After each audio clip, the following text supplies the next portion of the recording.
Yo, what's going on, everybody? It has been well over a month. I think I checked yesterday. And I think it was May 5th was the last time I got the chance to record an episode of the Double Wobble Trouble podcast. But I'm back. A couple days before ALGS World Finals, and I got a full crew with me today. There really hasn't been a whole lot to talk about. That's why I've been kind of silent. Why things haven't been why I haven't been making any episodes. I don't want to sit up here and just ramble and talk about nonsense and just be constantly bitching and complaining about this game, even though this game has its issues. We all still love it. We're all still addicted. We're all still playing. But enough of me. Let's go ahead. Introduce you to the rest of the crew. I got my guy, my homeboy, my IRL homie, graduated with me. OG, man. He's been rocking with me for a little over, 11 years now, bro. It's been quite a while. We've been playing quite a few games together. We got a tournament win in Apex together. It's my guy, Matty. I'm not going to introduce a gamer tag because he constantly changes his name every single freaking chance he gets. It's something different every week. Yeah. And then, to the top left here, we got a 4X master player. I work with his dad. But I'm not that old, though. I swear, me and him are actually closer in age than me and his dad. It's crazy. But give it up for my boy, Marquez Wright. Ayo, Kezzy. How y'all fellas doing today? How we doing? We all right? I'm vibing. I'm doing good. We good. Ready to talk about some Apex? Game we all love, hate. Got such a love-hate relationship with. For sure. This is very love-hate. Very love-hate. Very love-hate. Yes, it is indeed. So, all right. Starting out today, let's talk about some of the issues that are going on with Apex. We got some redundant ones, constant audio. I don't experience the audio issues as much as maybe you guys do and some of the other people do. I do experience them, so I know what it's like to have somebody walk up on you and get no audio or a door open or something. Octane glitch here and there, whatever it may be. I get it. But here's one of the issues I thought was really, really, really interesting that came up. Oh, I don't know why that popped up right there. But I think it was C9 Zach who tweeted out that he couldn't heal in one of the ranked games he was playing.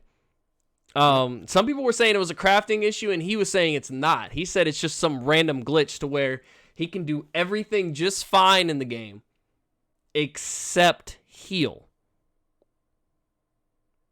And I thought that was really interesting. That is very interesting. Because I have not experienced it. I have experienced it. I have. So did it happen in a ranked game, or what was going on? It happened in a ranked game. It happened in a pub game. So when I got off the crafter, I'm like, all right. Of course, I got my wingman. I'm like, all right, cool. I'm running around doing my chill thing, and the next minute, I'm like, yo, I can't get into my inventory. I'm like, yo, I cannot heal. I can't get into my inventory. Like, I got beamed, and I'm like, yo, I can't heal. Like, I was like, I legit can't heal. Everybody's like, heal. I'm like, I cannot. Could you not use meds? Could you shield at all, or no? Nothing. You can't use no. That's insane. Can't use it. So the only way to get go back into the crafter and go right back out, and then it would just stop. Like, oh my god. I think it's a crafting issue. You think it's a crafting issue? I think it's a crafting issue. Like, it just makes sense because update the next minute wingman card goes into the crafter, then boom, now you can't heal off of crafting. That's definitely a reoccurring issue. Definitely, where they drop updates to fix bugs, but it creates more bugs. Yeah. Like Newcastle, this recent patch they did, if you use the crafting, you try to use his ult, doesn't work. He does the whole jumping animation and slamming animation, but the wall don't go up, nothing. You're just a sitting duck at that point. Jesus. I've seen that happen to a streamer, and then I did see the healing one on Twitter, but I haven't experienced any of that actually. No, yeah, I haven't. None of that is going on for me at all. I have not experienced any of that. However, I also did want to touch on a little bit. I seen that Xbox is having a lot of issues. They're having input lag with controller. I know PC was having input lag with controllers. I thought something was going on a little bit last week with trying to use I think I was trying to throw out Horizon's Q or somebody's Q, and it was really, really delayed when I was tapping on the friggin' the bumper, and I was like, all right, what's going on here? Don't make any sense to me. Yeah, it's terrible. Like it was. I experienced it on the first day. I'm like, what the? I'm like, I know my connection ain't that bad, but I'm like, wait a minute. I'm like, yo, this is really delayed. I Right. know they was dealing with delay. I forgot what else. It was another issue too. Before even like, I don't know. I think it has to do with the fix when they were trying to fix the game chat for like Xbox players and stuff. Yeah, I know they were having. Yeah, that was really buggy too. I seen some tweets about that they can't communicate. They couldn't do nothing like at all. Like there's nothing going on. It's like, whew, man, glad I got out of there. No, it's terrible because like my friend, like he was trying to rank, but like all the homies he rank with, they're on PlayStation, so he's like, yeah, so they always pick them up. But lucky for them, of course, they have like other PC setups and stuff, so they can always like, do different inputs and stuff, so they can still be in an Xbox party. But it just sucks that he can't be in the game chat itself. Yeah, it makes it a bit of a pain in the ass to go through all that. It's such a pain, like. But I know they did release some kind of update or whatever that supposedly came out and supposed to fix the input lag for the controllers. I mean, Well, I don't know if Go ahead, Matt. What you gonna say? it didn't work. It didn't work. It did a little bit. Like it's not as bad as it was, but they still have issues with input lag. I believe it. 100%. They're not. But how many people do you think actually play like on Series X's? Probably not as many as we would think. I don't like. You have to think like people that are playing this that are playing on the Series X. Those are like the streamers, people that are like they're grinding the fucking game. You know what I mean? Yeah, absolutely. Like casual players that sit back and chill on the couch, they're probably not gonna play on a Series X. They can't afford it, or they just don't care to get it. Like they don't care that much. You know what I mean? Like, right, for sure. Like I understand. I can see it being a bigger issue on the old gen though. Definitely the input lag thing. Input lag. Yeah, because it's the older generation. Like, I don't know. Yeah, I can definitely. Yeah, just I don't know. I mean, I still have my fair share of issues playing on a Series X, but I seen a tweet. I thought it was funny, but I felt kind of bad. Somebody was complaining about, all the issues that they got going on with Xbox. And they said, one guy tweeted at him and said, I hate to say it to you, guy, but they ain't going to fix that shit. They're not worried about you Xbox players. I was like, oh, that's awful. I mean, it's awful, but it's so true. It's awful, but it's one of those things like. Yeah, it's definitely it's not on their high priority list, and I know it's not. So it is what it is. But what can you do? What can you do? Definitely, especially with ALGS coming, like they're definitely not. I know they just now got the private lobbies together. They did what? They just now got the private lobbies together because private lobbies were having a whole lot of server issues. Yeah, that was the problem with They had champ scrims. They had to get it together. Yeah. No, like before it. No, I was in a scrim. Brett asked me to be in a scrim. It was supposed to be like 6 games. It was just supposed to test out. It was the beginning of like somebody's hosting. So like it's their first time hosting the whole scrim and all that. So I'm like, all right, because probably later down the line, since they're like sponsors stuff, they later down the line they're gonna do it for cash prizes and all that. So the next minute we like, okay, we did the first 2 games. And then now from there, it just like the lobbies kept crashing or something like that. Yeah, that was. People couldn't come back into it, and I'm just sitting here. I'm like, bro, this is like the Chipotle. Like, yeah.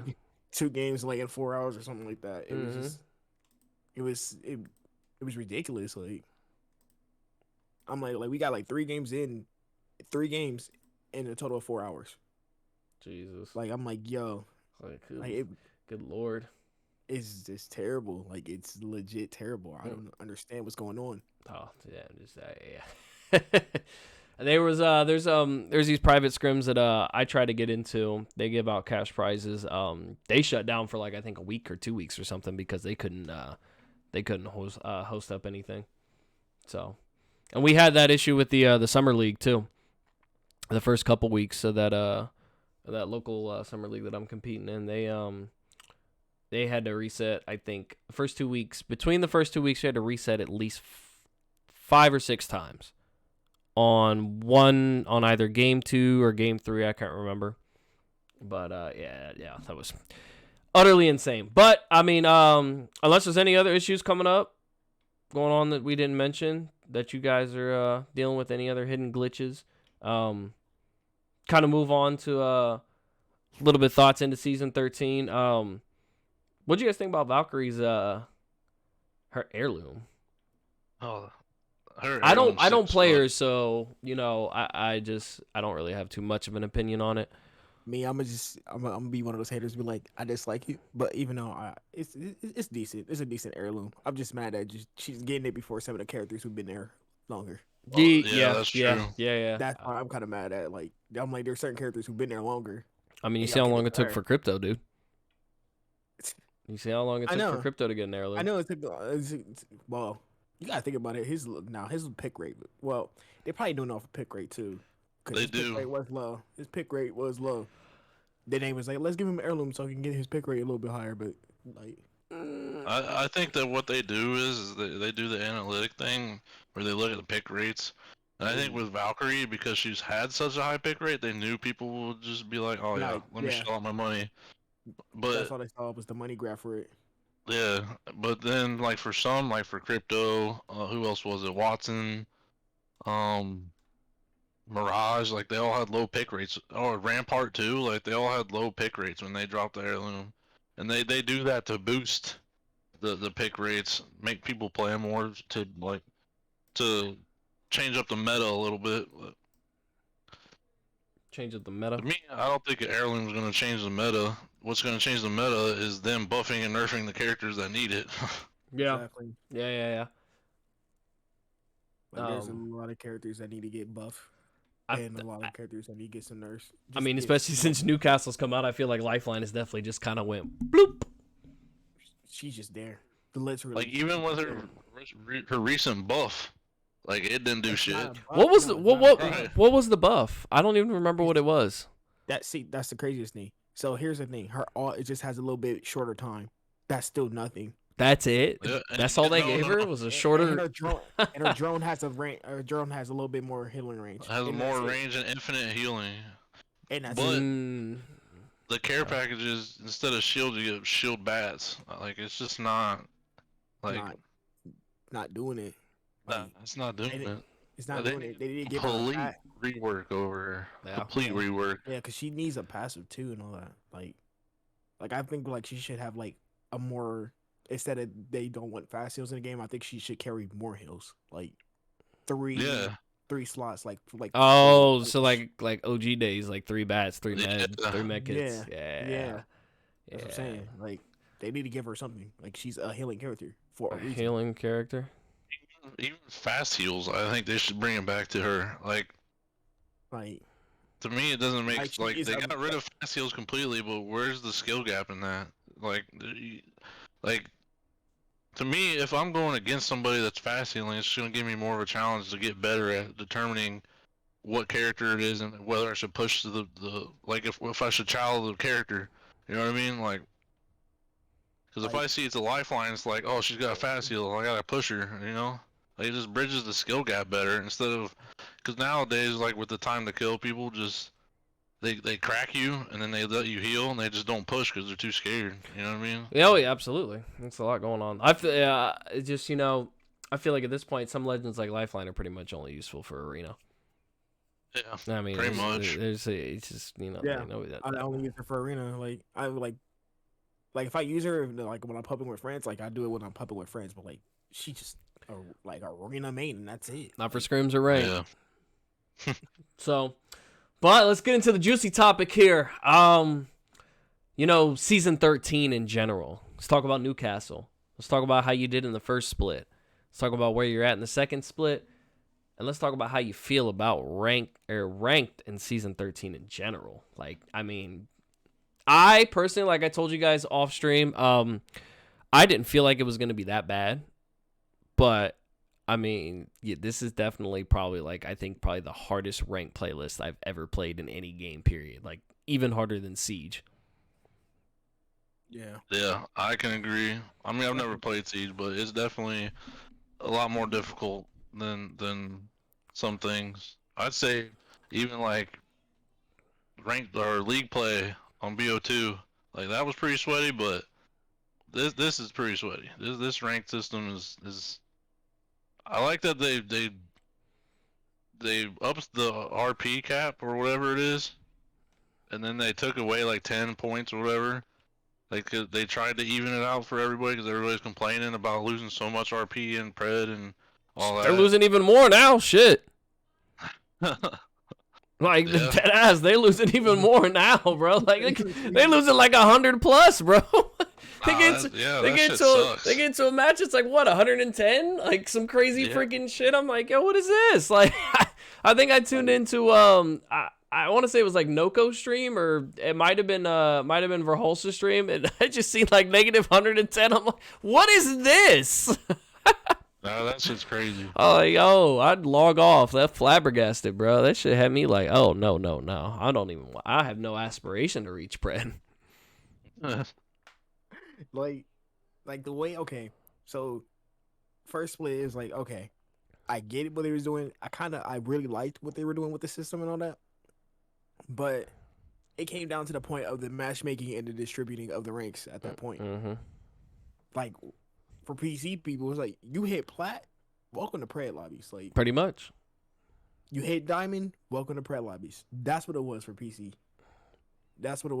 Like console system has a lot more in the community. Like, okay, you had actual plat lobbies and then diamonds. It is sometimes Right. Yep. but no, like once you hit like a certain high rank, PC people wasn't playing because all the pros were running the high ranks. You literally had all your pros and your like people who's correct and good at the game. Like, of course, like even though you get to those ranks, paper, I was like, you're good at the game. Like, yeah, but still, I'm like, I'm facing pro teams. Like, you have to realize that, like, you're facing pro teams at moments. There's moments where you're just getting the game. You're like, how did I end up in like Imperial House game? Like, you're like, Oh yeah, absolutely. Definitely. It's the matchmaking. The matchmaking. I think is terrible at this game now. Really terrible. I think at one point last split we ran into ACU and whoever he was playing with. I just remember ACU running into him, seeing his in-game name, and then I seen a TikTok literally like an hour later, and it was hit him with that name and the same clan tag and everything. I'm like, oh no, we just went against ACU. Like it's crazy. Like we weren't even that high. Like we were probably silver or gold, and we're playing against ACU. Like it's crazy. I'm saying, and the matchmaking is becoming terrible.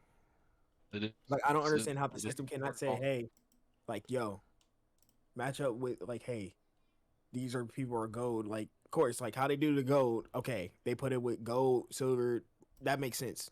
The whole bottom half makes sense. I don't understand how they can't do with the plat. Even they should just do like plat sometimes with the diamond. Like, yeah, right. I agree, 100%.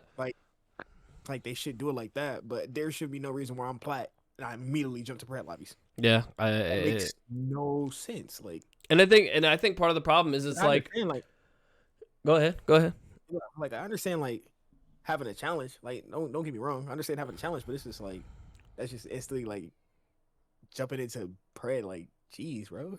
No, yeah, it's like, I guess he says just get better. Oh man. Well, listen.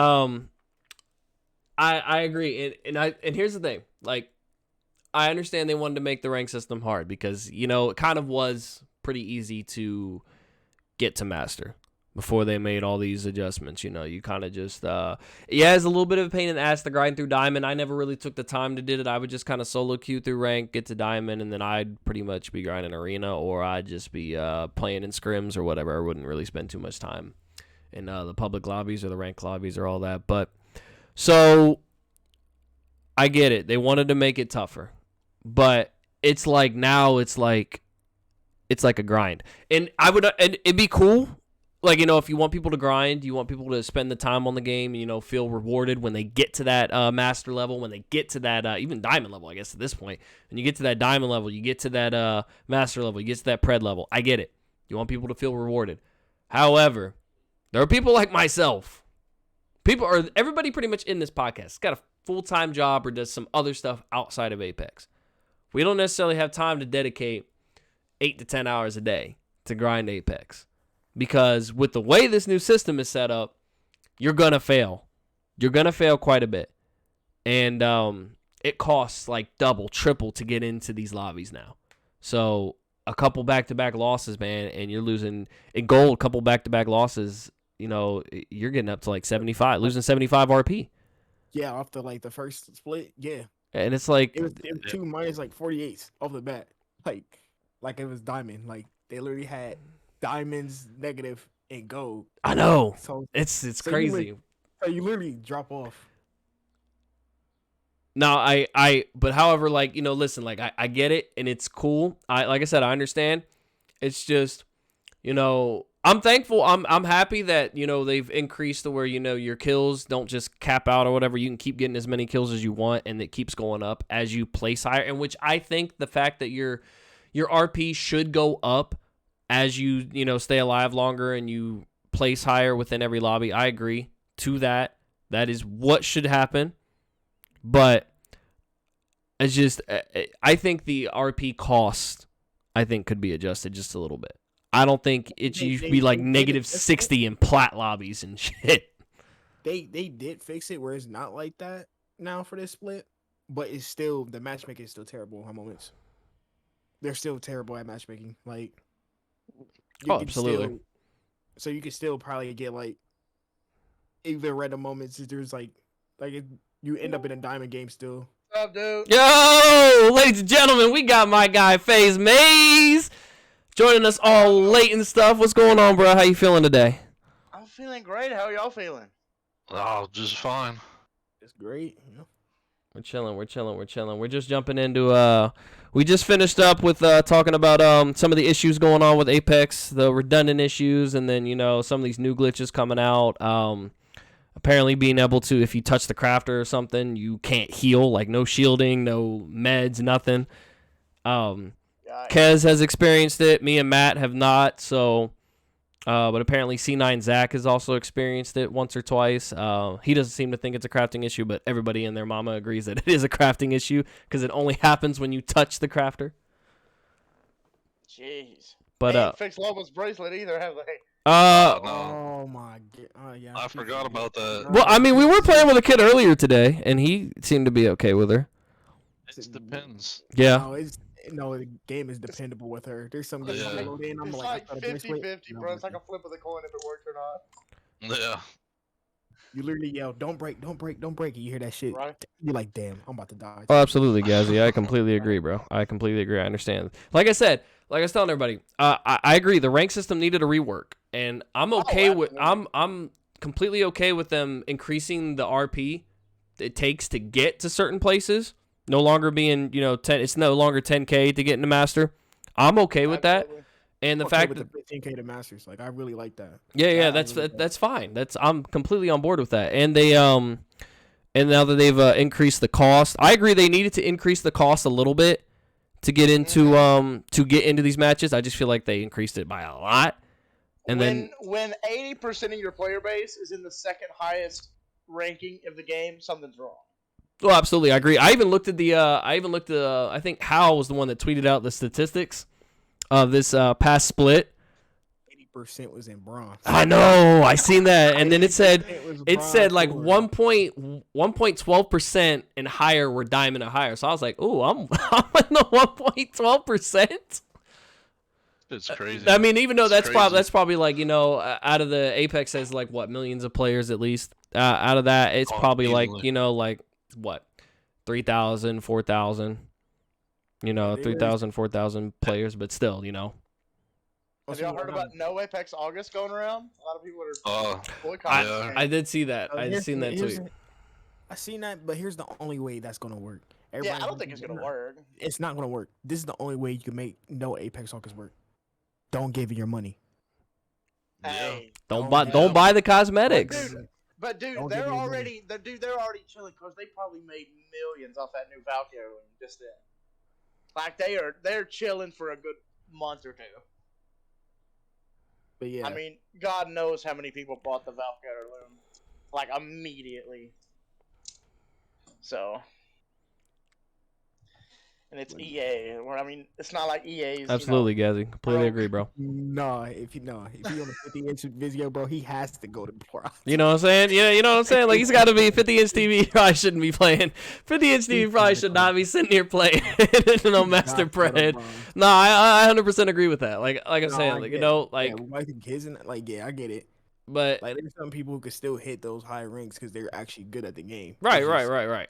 It just, like, I see they're trying to distribute it in a way, but it's just like I said, it's just the matchmaking making it distributing hard for the game. Yeah, and you know, like I said, I agree that maybe pushing towards, they want everybody to be playing a little bit more ALGS style format. They want people to be like strategizing and, you know, trying to live longer. There's more teams alive in like rounds 3 and 4 now, and I'm fine with that. Like, I get it's chaos and it's chaotic, and when I'm in game, I'm probably cussing and screaming and freaking out because it's driving me insane. But I'm completely on board with it. Like, I'm 1,000% on board with it. I mean, that's Apex, man. I mean, I've played VR for years, and there have never been end games so insane and so crazy like AOGS and Apex. I've never seen anything like it. Right. It's the most insane games I ever played, but it's so fun. It's a blast. Yeah. It's so fun. Absolutely. It's a blast in there. It's a blast watching. It's just awesome all the way around. You go back, because when you go back to it, you like, what the fuck just happened? Right, yeah, it's complete chaos. It's utter chaos. And if you think about it, like, way back when they first started the ranked system, back in Season 2, like, it wasn't like that at all until, you know, there started becoming more competitive shit with it, but just to see it go from where it was in Season 2 to now, it's insane. Oh, absolutely. How differently it's played. Oh, absolutely. How different Apex is played completely. Because back then, people weren't even playing on the 100-plus FOV. No, they weren't. There wasn't as many PC players as there is now. I think back then there was only a select handful. Like, you could probably count them on your hands and feet. Like, I mean, obviously there's more than that, but there wasn't as many as there is nowadays. That's for sure. So I guess my next question for you guys is Storm Point or World's Edge? World's Edge. World's Edge. I like World's Edge better. Which one's better ranked? I have grown fond of Storm Point ranked. I hated Storm Point for the longest, and I really, really played it a lot when it was like a week of it at the start of Season 13, and it really started growing on me. Yeah. For me, it's in those high rank lobbies. I'm sorry, I was getting grief by every single charge rifle demon, and then I'm just like, it's just you literally like that, and also I had to change my main. Like, I know like most people see me as a Ryzen, but I had to literally switch to Valk, due for certain rotations of like how teams are playing, and then how I was getting grief with charge rifles out of everywhere. There's certain areas you're just a walking target. Some of the zones they have set up. There's this one zone I can still remember so vividly. It's literally just an open field, and it's like 2 or 3 rocks, and that's it. Like, the rest is just open field. Yikes. Like, what the fuck I'm supposed to do with that? I'm gonna go a little. If you're not playing Gibby, you're not playing Gibby in Newcastle for those zones. You're just hoping for the best. You're just hoping that teams don't grief you. Do we think Gibby is going to be the highest picked legend, or is it going to be Valk again? For World's Edge, or for just AOGS, just flat out. Probably still, I would imagine still Gibby. It's probably wasn't it Valk last time? It depends on like I said, if it's they're both picked so much. I think it's kind of. I mean, unless somebody can find the statistics, I don't really like. They're both picked so much. You see at least one on every team, so. Oh, absolutely. Yeah. But right now, I've been seeing like Gibby, Valks, and like Sears. Like, I don't know how I feel about Valk. I've said that for the longest. I think Valk was bad for the game. You think Valk was bad for the game? Yeah, like just cause like it pretty much just takes everything like analytical about a VR. Cause good players get to like learn ring and like where it's gonna shrink to maybe, and then like you got to play around that. And like be a couple steps ahead. Valkyrie, you can just be like, oh, circle is 5,000 meters away that way. Oh, let's just ult 5,000 meters in the sky and fly there. Well, listen. And then, like, I'm gonna go a little crazy here, not really crazy, but a little off the meta, so to speak. World's Edge now I feel like is a very good map. When it first came out, season 3, I was not a fan of World's Edge at all. Hated it. I wanted back on Kings Canyon immediately day one.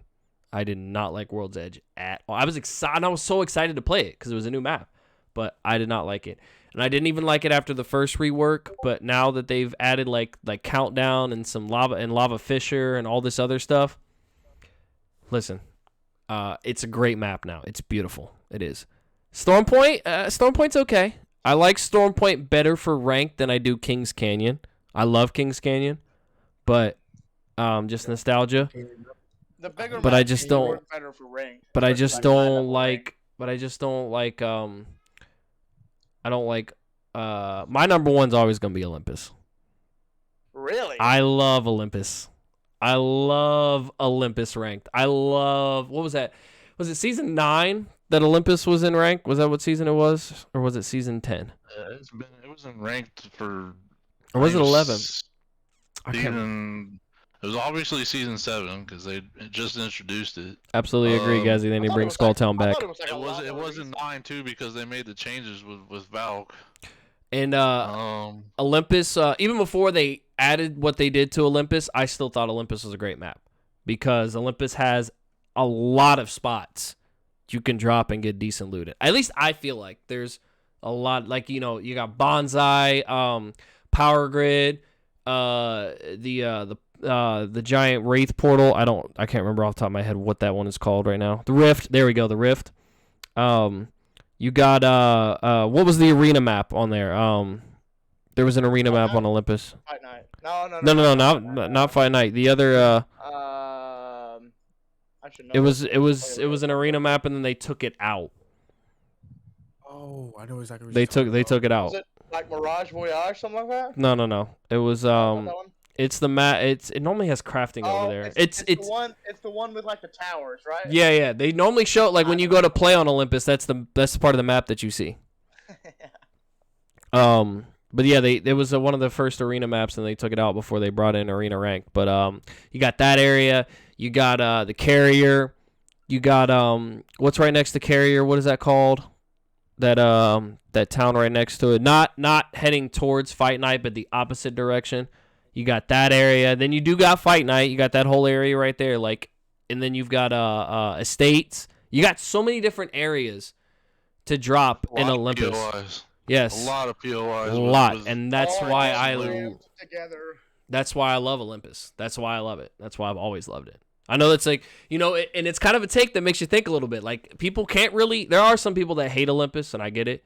I still think Olympus dropping season 7 is the best season ever because it brought us the best map ever and the best legend in the game, in my opinion, still. But,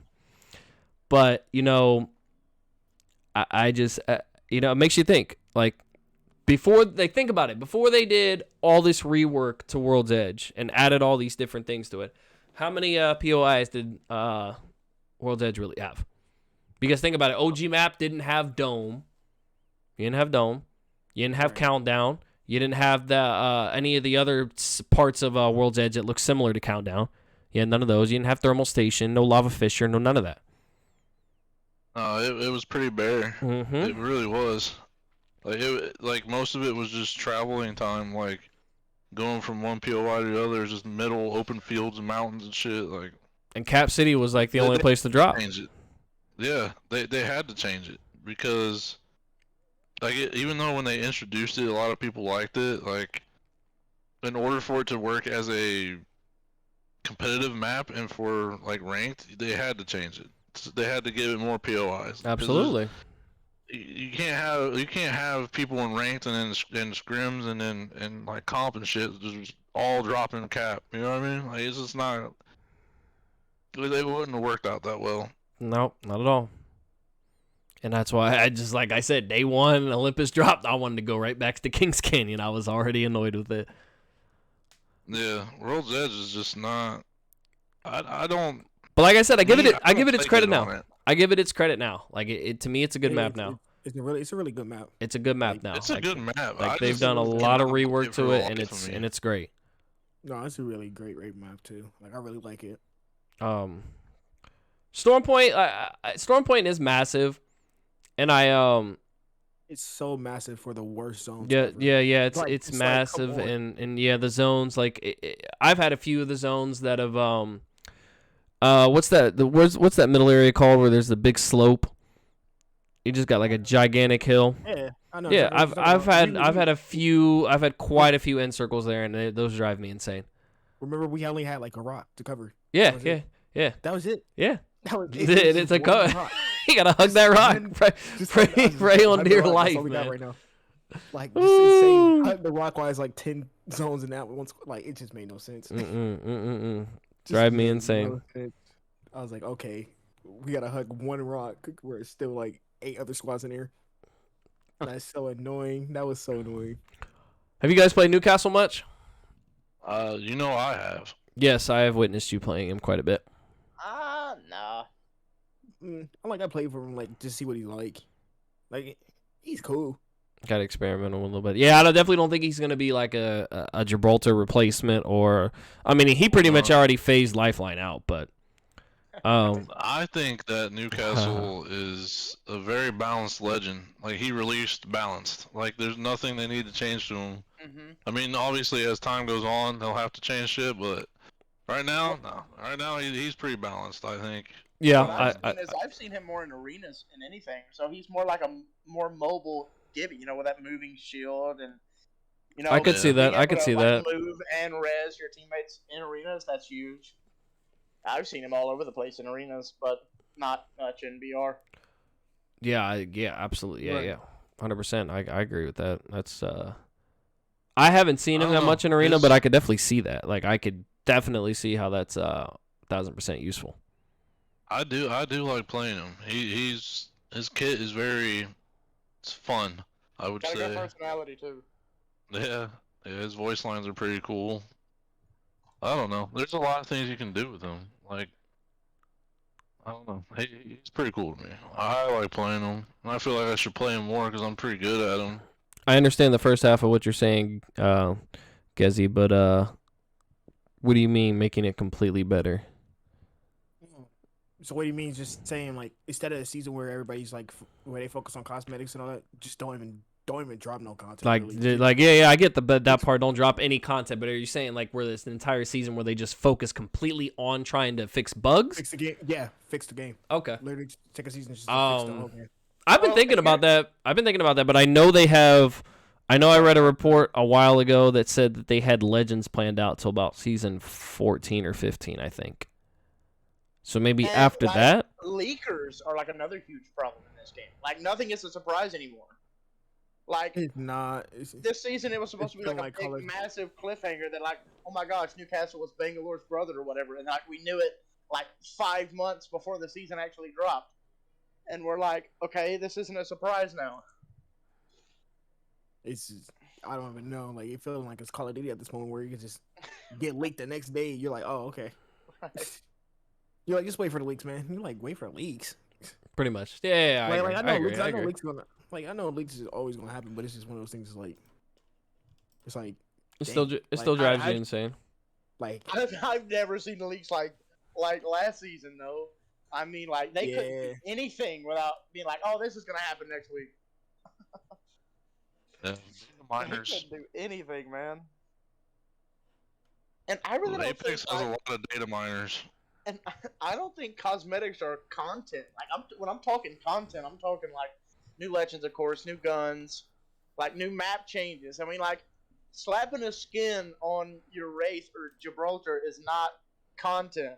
Like, I mean, yeah, like I don't think it's content anyway. No, I can agree. There's been a that's I think maybe taking a season off of creating legends and doing all that stuff, and maybe taking a season and focusing on the bugs and trying to address certain issues.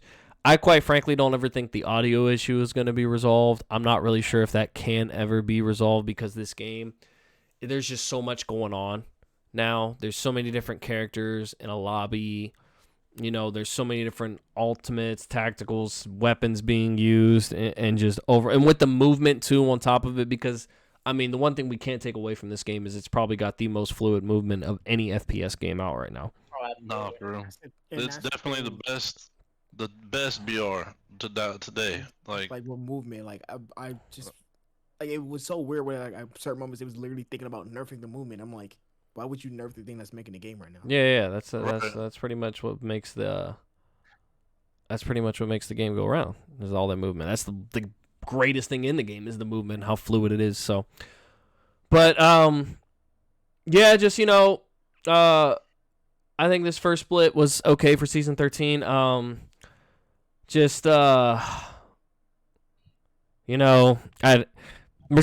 things. There's some minor things I change. I'm happy that World's Edge is back for the second split. It's a little bit better of a map to play than Stormpoint. I just personally think that maybe the RP costs need to be nerfed down just a little bit.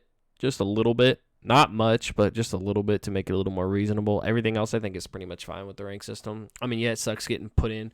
You make it to plat, and all of a sudden you're in pred lobbies because none of them can get out of plat either. So Right. It's rough, but it's just crazy. But even though you're plat, you still recognize as a good player, though. Yeah.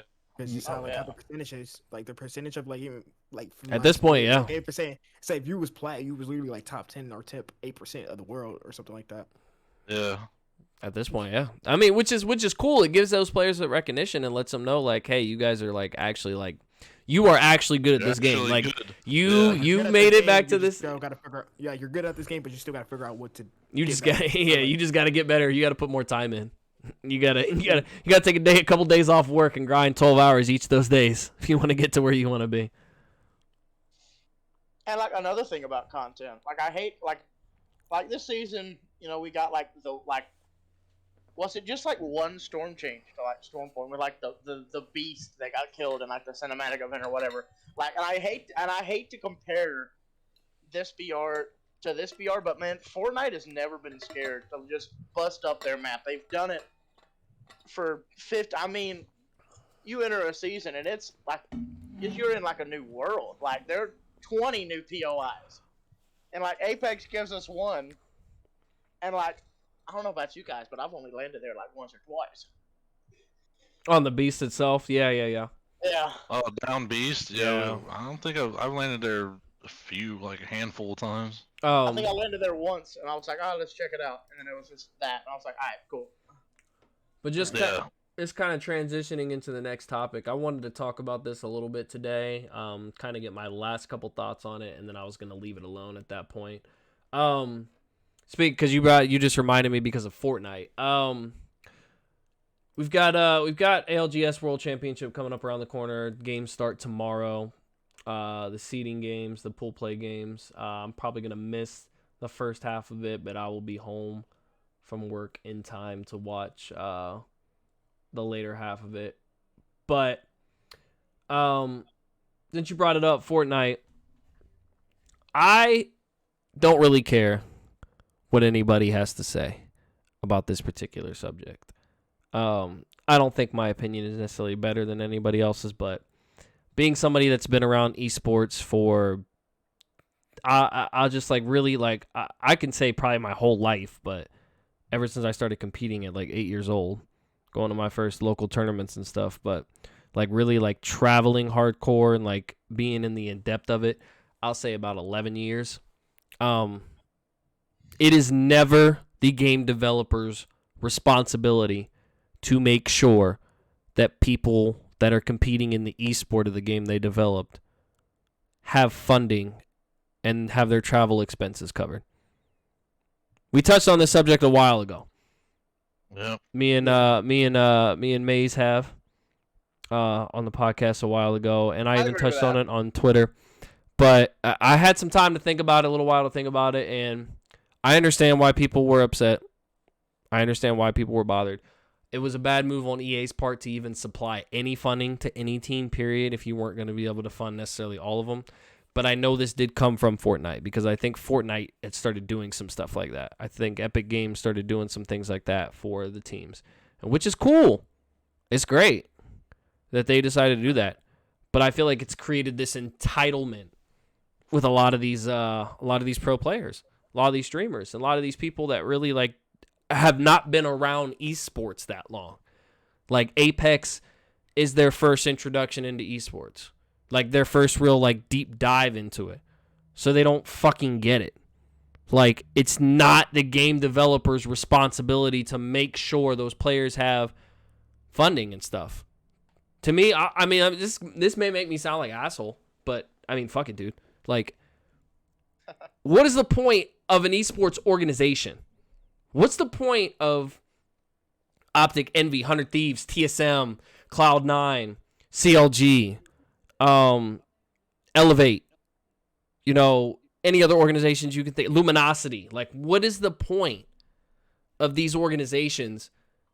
What is the point of them if they're never going to have to provide funding for their teams to get to places? That is the organization's responsibility. If you don't 100%. Have funding and money, and now you could get away with it back when I was traveling for COD, back in, 2011 to, we'll say, 2016, you could get away with it then, joining COD esports and not having any funding and just picking up a random team and promising them, like, yeah, eventually we will get funding once you guys, like, place high and, you guys place high, we'll be able to get sponsors in and et cetera, et cetera. We'll be able to get the funding. But, nowadays you can't get away with that. Don't join esports if you don't have any type of funding. Don't join esports at all. And it's not a profitable business either. No. Very, very razor thin line, like the movie theaters. Very razor thin line.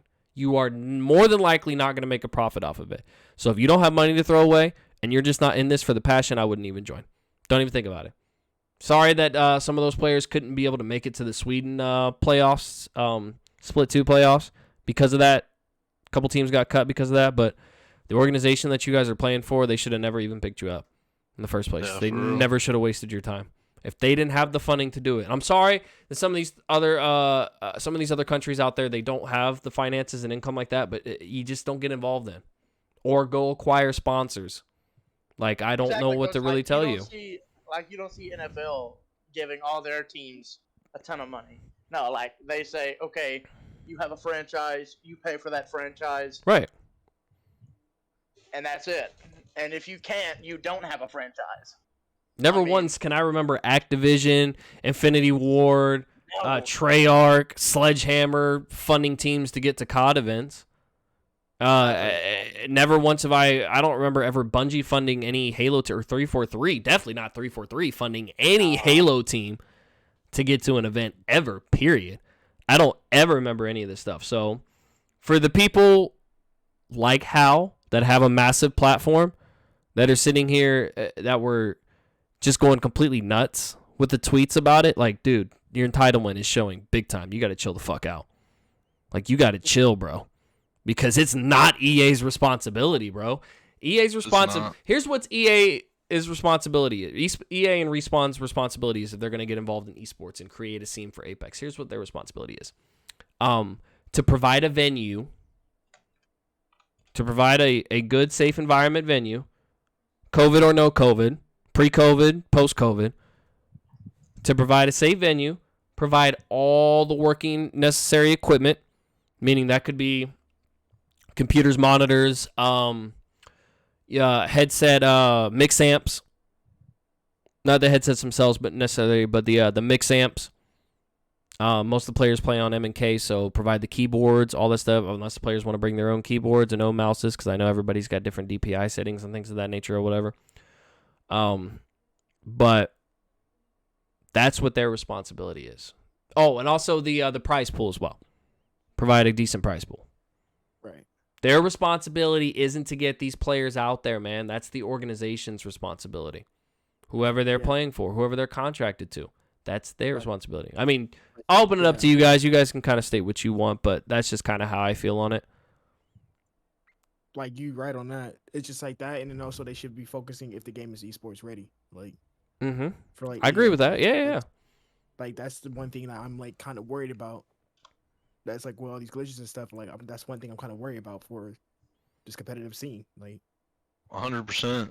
Like, If they I'm really can't, if worried they about can't that. get the glitches and bugs together, like there's a potential it could bleed into comp, and that's not a good thing. No, not at all. That's where not that's where the good at all. focus needs That's to what be. that's why I'm so worried about. Like, 'cause, Especially bro, the like, healing thing. we all like, right. We all want to watch our favorite teams, duke it out and all that stuff, and see some really great Apex. But still, it's gonna be terrible if you just keep seeing the glitches like Yeah. during the game. Like that's Lobby resets. It drives people insane. Takes away from the momentum, and momentum is a big thing in esports. It's a big thing in a lot, and just about, and even in traditional sports too, but especially esports. And another thing, like you get your friend that has never watched or played Apex to sit down and try to get him into this, and he sees all these bugs and things going wrong, and he's like, "Bro, I don't want to play this garbage." Yeah, right. Like, It's not trash. interested in that at all. So, but I mean, yeah, I just wanted to touch on that a little bit, kind of get my final thoughts on that out. It's just, I think this entitlement's got to slow down. Like, I mean, oh, absolutely. I'm all for people getting what they're worth, especially when it comes to IRL stuff, jobs, and things like that. Our generation, Kez generation, we're not settling. We're not settling for this BS. Spending 40 years in a fucking place to be paid the same and treated like shit and all this and that. We're doing better for ourselves, absolutely. But there are certain levels of responsibility that don't fall on the game developer, and that is funding teams to get to their esports event. Yeah, that should not be falling on them. That is an org job. That's the orgs. It's not. That is an org job. So to me, it wouldn't make sense to even have the org in the first place. Then, if EA is just like, okay, we're going to pay for everything, right? Because then that's EA's team. Right. Pretty much. And everybody plays for EA, Like, Right. So, but moving on to ALGS, final topic of today. I'm gonna go ahead and have you guys had a chance? I don't know, Kez and Matt, if you watch Sweden at all. But I watched all of it pretty much. Okay. But I've seen a little bit of it. I'm gonna go ahead and read off the 40 teams that managed to qualify for this in order. We got Reignite, the Sweden champs, at number 1. Team Unite, right behind them. Team Liquid, Optic Gaming, TSM, NRG, Luminosity, all 3 through 7 are all NA. Then we go to 80 Raccoon. It's an APOC North. 9 is Team Empire. They're from EMA region. Cloud9, NA, Game With, APOC North. Alliance, EMA. APOC South, another team at 13. Team Burger, Elevate. GMT Sports, 100 Thieves. Ascend, Team Singularity. Sudoraku? Sudoraku? Okay. I was pronouncing that right. I wasn't butchering it too bad. Dreamfire, V3 Vega, Players, Odic, Fennel, Space Station, Element 6, Reject, 4-7, IG International, Suave, Phoenix Team, Crazy Raccoon. I have no idea how to pronunciate. This team is in 33rd. Sorry. I have no idea how to pronunciate their name. They are from APOC South. Fura, Scars, Furia, yep. 110 IQ. Is that what that is? 100 IQ? I'm not sure. In 36th. Orthros. Orthros is that the next team. Orthros Fang. XO, E8, and Zeta Division. So tallying it up, let's see. We've got 1, 2, 3, 4, 5, 6, 7. Looks like we got about 9 teams from NA, 9, 10 teams from NA. Quite a few from APOC North. Quite a few from APOC North. APOC North is killing it. And APOC South got quite a few in there too. EMA's got a few in there. Sorry we couldn't. Big shout out to Shiv. Man couldn't get in there. Felt awful. Wanted to see Shiv in ALGS, but unfortunately he couldn't make it through. Yeah. But I mean, I guess what I want to talk about is, just kind of break it down of how this gonna work. And thank God they came over to the United States, or at least on the East Coast at a time, because oh my God, trying to watch that Sweden event That shit was horrific with those freaking start times. But group stage is going to be played tomorrow starting at 1 p.m. You've got round 8. You got groups A versus B, C versus D. Excuse me. 1 p.m. EST, Eastern Standard Time, starts at 10 a.m. PT, 6 p.m. BST, 1 a.m. SGT, JST, 2 a.m., and BRT, 2 p.m. And then starting at 6:15 p.m., I'll be able to make it home and start the watch party for this round. Will be A versus C and B versus D. That'll be at 6:15 EST, 3 p.m. PT, 11:15 p.m. BST, SGT. It'll be 6:15 a.m. JST, 7:15 a.m. and BRT, 7:15 p.m. Friday, they have the group stage / bracket play.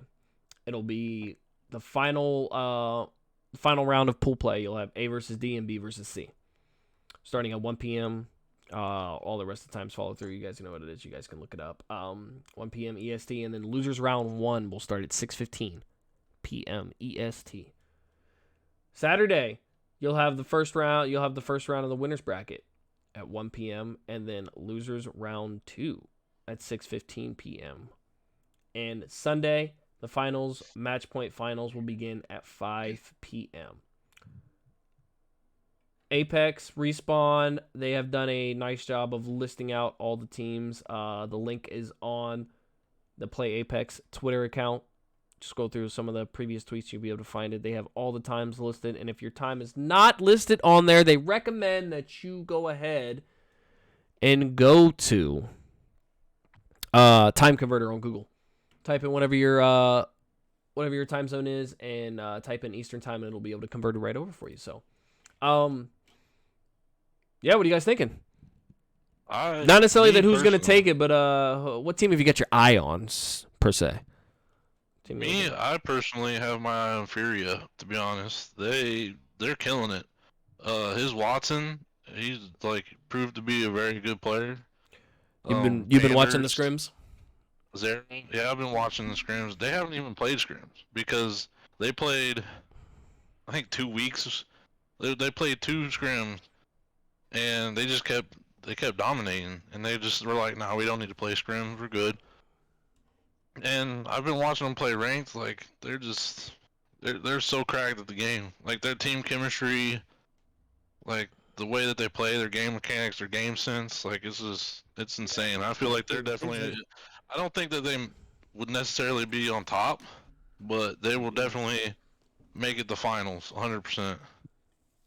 TSM too. TSM, they're doing really good in scrims. They're on top of scrims. Yeah, I've seen that. TSM has been stepping up a little bit more.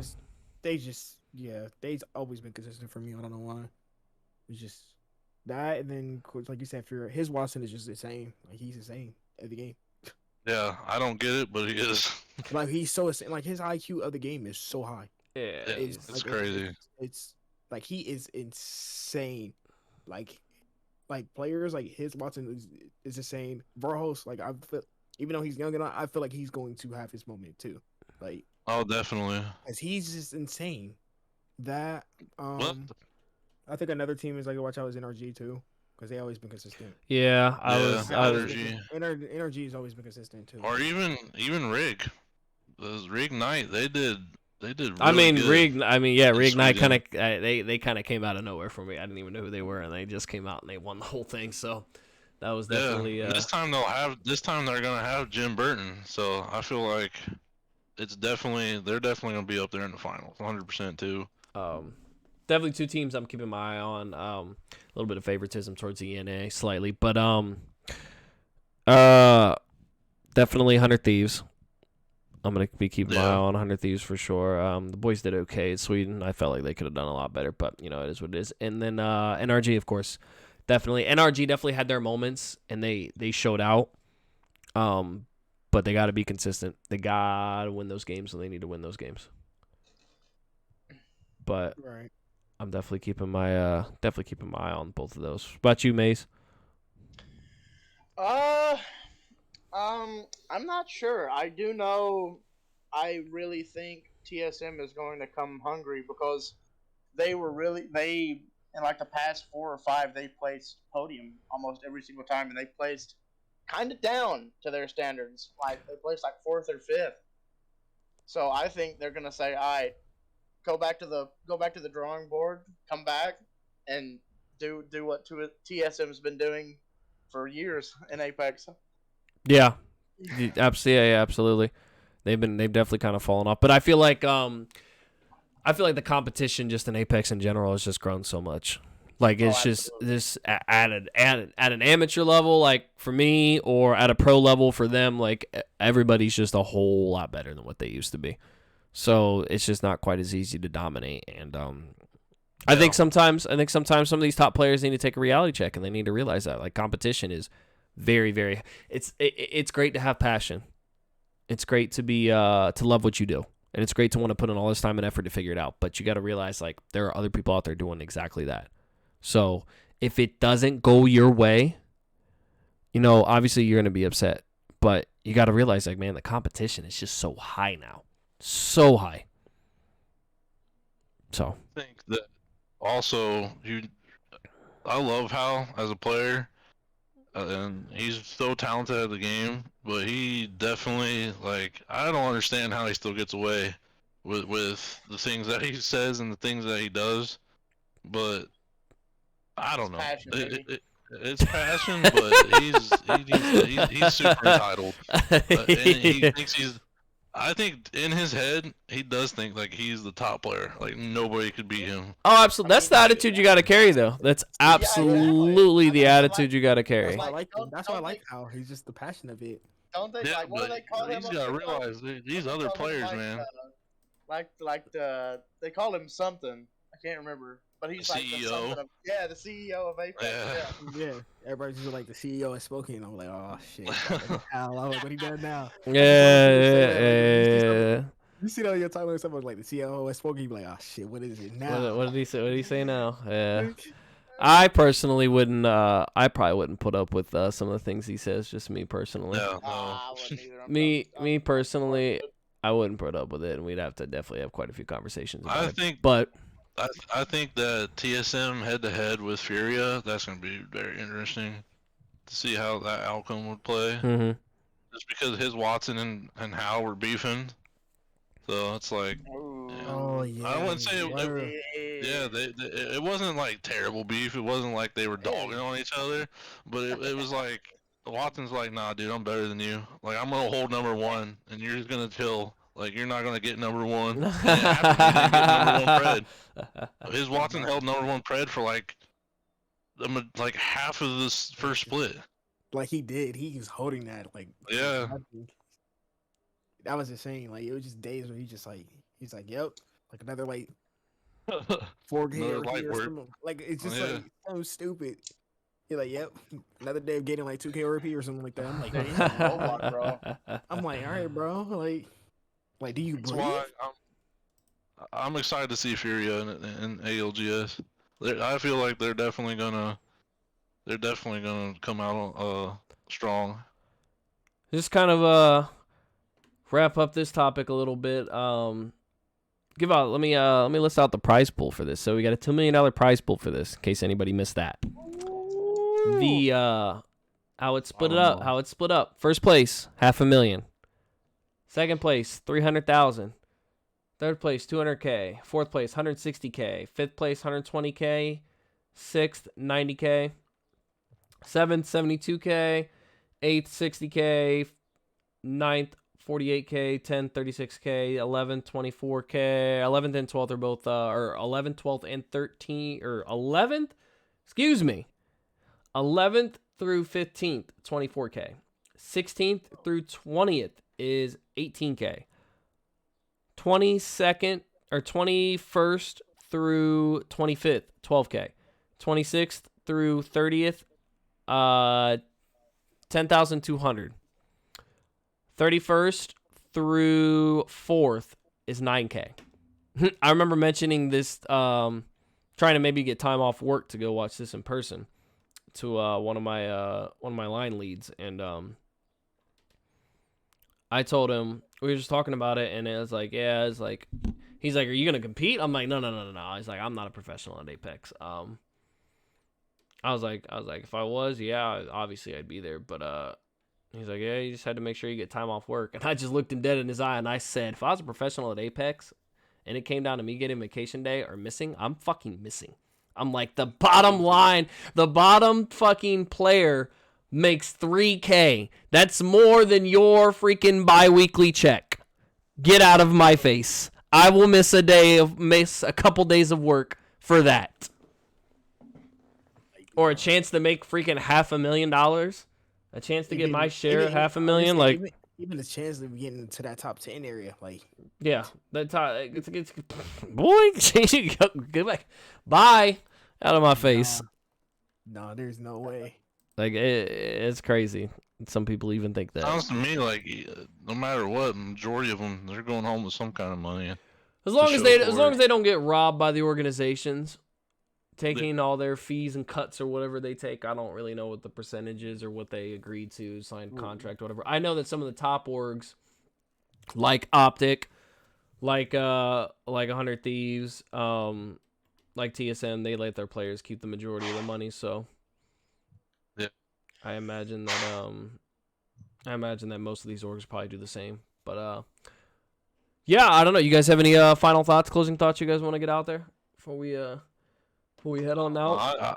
I know that I'm ready to watch some ALGS. I think this has probably been the longest podcast episode I've had so far. So it's so much more fun to have other people instead of just talking to myself for 45 fucking minutes. This season, I think, it's been good. Definitely not the best season, I think, but it's been good. It's been good. Can't complain too much about it. Nah, I mean, yeah, it's got its little ups and downs, but has its issues just like any other season, but definitely not the worst by far. I'd say somewhere in the middle of the pack. No. But yeah. Which, speaking of which, I do have a YouTube video coming out about that here soon. Well, ranking the first or the best to the worst seasons or whatever? Yeah, putting them in the SA B tier style format. Tier list. Yeah, that's gonna be good. I love me some tier list videos. Got quite a few coming out. I just need to get thumbnails made, but got quite a few of those coming out here soon. Yeah. But all right, ladies and gentlemen, I think that's gonna do it for us here at the Double Bubble Trouble podcast. Remember, I am your host, Halon. Big shout out to my boy Ayo Kezi, FaZe Maze, and Matty coming through for me today, hopping on the podcast, giving me somebody else other than myself to talk to about this stuff. You guys gonna be joining me for the watch parties this weekend? Hopping back on the podcast? I'm down. Some of them, yeah. I'll be definitely for some of them, yeah. Yeah. I'm down 100%. I love watching the ALGS. That's so fun. It's so fun watching it. So fun to watch. So, like I said, more than likely, I'm going to, well, not more than likely, I will miss the first round of the group stages tomorrow. I'll be at work, but by the time the last two come around, I'll be there, and then we will be, shortly after, I'll be doing a podcast episode. So, to give you guys a little bit of preview of how this is going to work, I know it was a little lackluster and a little kind of freaking, let's be honest, it was complete shit last time I tried to do podcast episodes after recapping the day. So here's what I'm going to do to make it a little bit more organized for you guys. What I'm going to do is for every, basically I'm going to go over the end circle. We're going to go over the end circles for every match. There should only be 6 matches between the group play stages. So, total of what? Somewhere around about 24, I think. 24 matches. What we'll have to 24 end circles. We'll go over them briefly, kind of give our thoughts. May not even go over all of them. May just go over the more interesting ones. But that's kind of how we're gonna do this. So, but all right, guys. We'll see you tomorrow in the first watch party of the ALGS World Championships in Raleigh, North Carolina. Everybody have a wonderful evening. We'll see you guys tomorrow. Peace. Later. Later.